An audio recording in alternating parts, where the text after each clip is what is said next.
गोवा में प्रमोद सावंत आज लेंगे सीएम पद की शपथ, दूसरी बार बनेंगे मुख्यमंत्री। प्रमोद सावंत के शपथ ग्रहण समारोह में पीएम मोदी भी शामिल होंगे। डॉक्टर श्याम प्रसाद मुखर्जी स्टेडियम में भव्य समारोह। प्रमोद सावंत के शपथ ग्रहण में बीजेपी के राष्ट्रीय अध्यक्ष जेपी नड्डा भी मौजूद रहेंगे। एमपी के सीएम शिवराज सिंह चौहान समेत बीजेपी शासित करीब 10 राज्यों के सीएम भी हिस्सा लेंगे।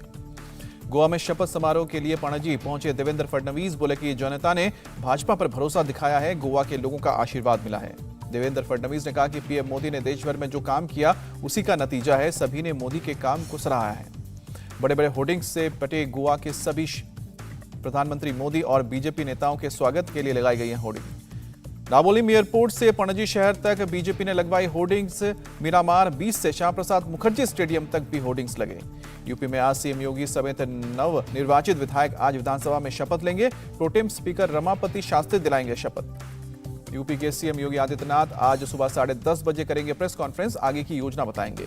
समाजवादी पार्टी और उनके सहयोगी दल की आज लखनऊ में होगी बैठक। शिवपाल यादव के शामिल होने पर सस्पेंस बरकरार।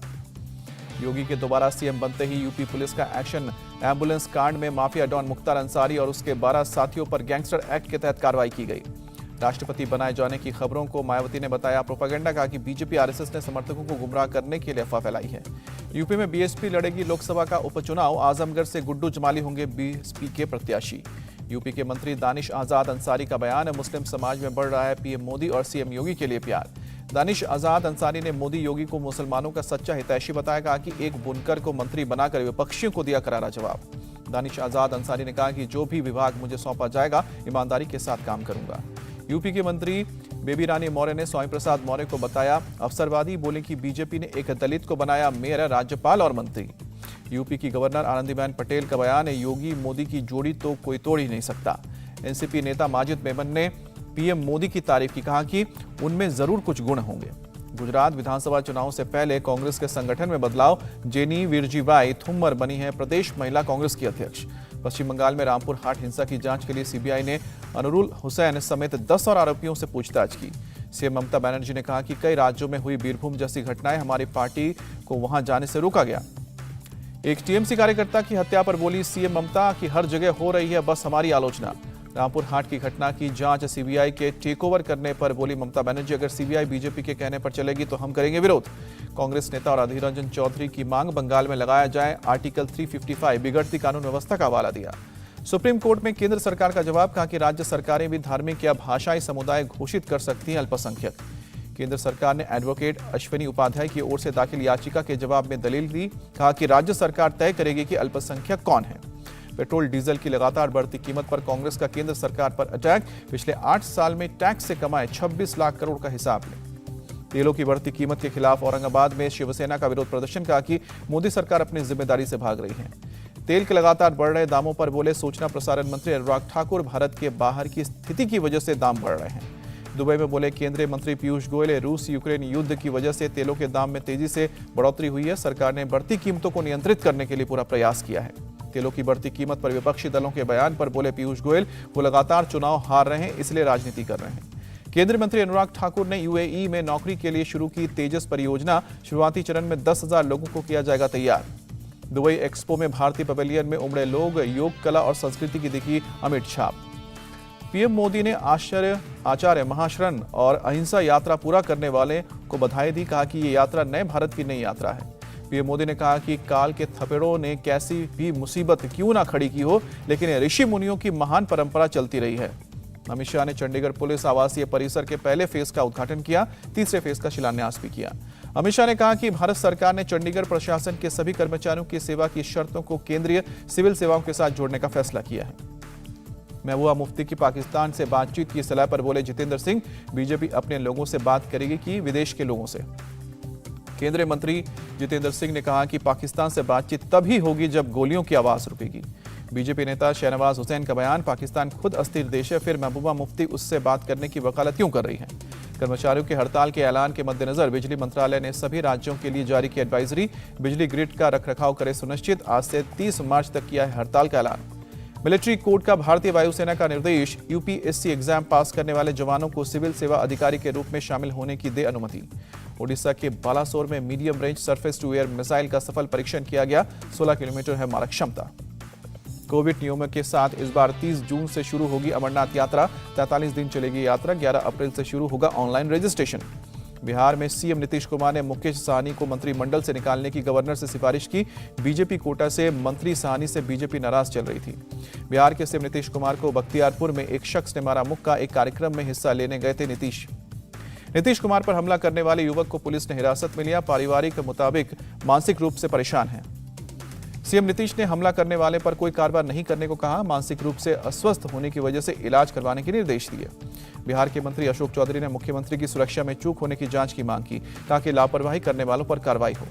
पंचमढ़ी में बोले सीएम शिवराज सिंह चौहान, 18 अप्रैल से मुख्यमंत्री तीर्थ दर्शन योजना फिर से शुरू की जाएगी।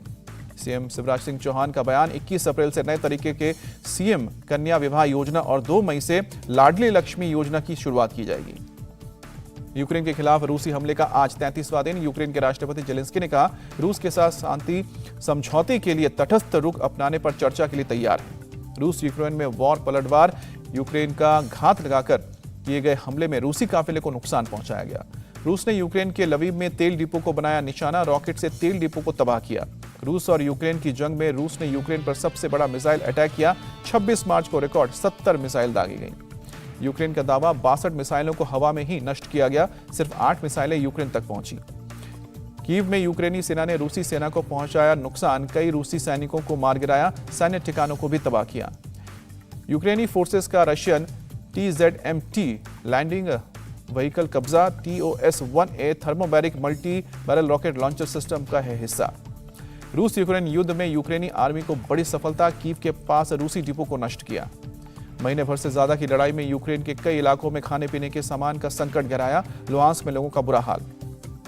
लवीव में मैकेनिक ने बेकार पड़े पिकअप ट्रक की मरम्मत की। यूक्रेन की सेना के लिए रसद भेजने के लिए तैयार किया। मारियापोल के शहरी इलाके से सैकड़ों लोगों ने गांव की ओर किया रुख। टेंट में शरणार्थियों की तरह गुजर बसर कर रहे हैं। रूसी स्टेट टीवी ने एक फुटेज जारी कर मारियापोल शहर से निकाले गए लोगों को दिखाया। लोगों ने बिना खाना पीने के तहखाने में हफ्ते बिताए। यूक्रेन के लिए फ्रांस ने भेजी मदद। एम्बुलेंस और कई गाड़ियों का काफिला रोमानिया पहुंचा।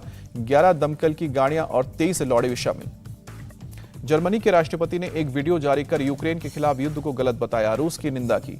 फ्रांस के राष्ट्रपति इमैनुअल मैक्रोन ने अमेरिका की रूस पर टिप्पणियों से खुद को अलग किया। कहा कि हमें युद्ध खत्म करने के लिए गंभीर प्रयास करने चाहिए। अमेरिकी विदेश मंत्री का बयान। व्हाइट हाउस के पास रूस में शासन परिवर्तन की नहीं है कोई रणनीति। पुतिन के प्रवक्ता ने कहा कि अमेरिका कौन होता है रूस में सत्ता तय करने वाला। सेंट पोप फ्रांसिस ने रूस यूक्रेन युद्ध खत्म करने की अपील की। कहा कि इससे मानवता को बड़ा खतरा।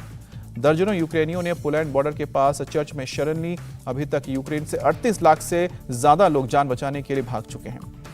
डोनबास के एक अलगाववादी नेता का बयान। रूस में शामिल होने के लिए वोटिंग जरूरी। जनमत संग्रह करने की बात कही। वॉर्सो में हाफ मैराथन का हुआ आयोजन। 7,000 लोगों ने हिस्सा लिया। यूक्रेनी शरणार्थियों के लिए पैसे जुटाने के लिए दौड़। रूस यूक्रेन युद्ध पर यूनेस्को का बयान। देशों की शिक्षा प्रणाली में संकट होनी चाहिए संवेदनशील नीतियां। भिंड में 2 पड़ोसियों में हुए विवाद के बाद हमले में एक पुलिस का एक्शन। आरोपियों के मकान पर चलवाया बुलडोजर। फरार आरोपियों को सरेंडर करने की गई थी चेतावनी। सरेंडर नहीं करने की वजह से पुलिस ने कार्रवाई की। ग्रेटर नोएडा में पुलिस ने चेन स्नैचर गिरोह के सरगना को गिरफ्तार किया। अवैध हथियार और चोरी की बाइक बरामद की। कुशीनगर में पड़ोसियों के हमले में घायल एक मुस्लिम युवक ने तोड़ा दम। 20 मार्च को बीजेपी की सरकार बनने पर युवक के मिठाई बांटने से नाराज थे पड़ोसी। बिहार के ईस्ट चंपारण में एसएसबी के जवानों पर सिरसिया कला के मुखिया के समर्थकों ने ईंट पत्थर के साथ हमला किया। मुखिया की गाड़ी चेक करने पर भड़के कार्यकर्ता। मुंबई के कुर्ला में एक कपड़े के गोदाम में आग लगी। फायर ब्रिगेड की 4 गाड़ियां पहुंची। छत्तीसगढ़ के बलरामपुर के जंगलों में आग। वन विभाग के कर्मचारी आग बुझाने में जुटे। महाराष्ट्र के अमरावती में ट्रक और कार की टक्कर में एक परिवार के 5 लोगों की जान गई। शादी समारोह में जा रहा था परिवार। बहुमत साबित करने से पहले पाकिस्तान के पीएम इमरान खान का शक्ति प्रदर्शन। परेड ग्राउंड में रैली करके इस्तीफा देने की से इनकार किया। इमरान खान का दावा 5 साल तक रहूंगा पीएम, नहीं झुकूंगा, नया पाकिस्तान बनाकर रहूंगा। इमरान खान ने विपक्ष पर लगाए आरोप। मेरे सांसदों को खरीदने की हो रही है कोशिश। शहबाज शरीफ को बताया बड़ा डाकू। पंजाब किंग्स ने रॉयल चैलेंजर्स बैंगलोर को 5 विकेट से हराया। 19 ओवर में 5 विकेट पर 208 रन बनाकर मैच जीता। ओडियन 8 गेंदों पर 25 रन बनाकर नाबाद रहे। शाहरुख ने 20 गेंदों पर 24 रन की पारी खेली। रॉयल चैलेंजर्स बैंगलोर ने 20 ओवर में 2 विकेट गंवाकर 205 रन बनाए। मैच में ड्यूप्लेसिस ने अपना 23वां अर्धशतक लगाया। 97 गेंदों पर 88 रन बनाए। विराट कोहली ने 41 रन बनाकर नाबाद रहे। दिनेश कार्तिक ने 14 गेंद पर 32 रन बनाए। बेंगलोर की तरफ से सिराज ने 2 विकेट लिए। आकाशदीप हसरंगा और हर्षल पटेल को 1-1 विकेट मिला। फाफ डुप्लेसिस ने आईपीएल में 3000 रन पूरे किए। सबसे कम पारियों में 3000 रन पूरे करने वाले तीसरे खिलाड़ी। दिल्ली कैपिटल्स ने मुंबई इंडियंस को 4 विकेट से हराकर जीत के साथ अपने अभियान की शुरुआत की। मुंबई को एक बार फिर पहले मैच में हार का सामना करना पड़ा। पहले बल्लेबाजी करते हुए मुंबई इंडियंस ने 5 विकेट पर 177 रन बनाए। दिल्ली की टीम 18 ओवर में 179 रन बनाकर अपने नाम मैच किया। दिल्ली के लिए सबसे ज्यादा 48 रन ललित यादव ने बनाए। अक्षर पटेल ने भी 38 रन की पारी खेली। मुंबई के लिए बेसिल थम्पी ने 3 और मुरुगन अश्विन ने 2-2 विकेट लिए। टाइमल मिल्स को 1 विकेट मिला। रोहित शर्मा और ईशान किशन ने मुंबई इंडियंस को शानदार शुरुआत दी। रोहित ने 32 गेंद में 41 रन। मुंबई इंडियंस की तरफ से ईशान किशन ने खेली 81 रन की नाबाद पारी, 2 छक्के 11 चौके। महिला वर्ल्ड कप के सेमीफाइनल में पहुंचने का टीम इंडिया का सपना टूटा। दक्षिण अफ्रीका ने 3 विकेट से शिकस्त दी। वर्ल्ड कप में हार के बाद कप्तान मिताली राज का संन्यास पर बयान। संन्यास पर बात करना नहीं है ये सही समय। पीवी सिंधु पहली बार बनी स्विस ओपन चैंपियन। थाईलैंड की बुसानन को 21-16, 21-8 से हराया। प्रधानमंत्री नरेंद्र मोदी ने पीवी सिंधु को स्विस ओपन 2022 महिला एकल में जीत के लिए बधाई दी। इंडिया टीवी हर वक्त हर जगह डाउनलोड करने के लिए सर्च करें India TV news Google play store या ऐप स्टोर पर।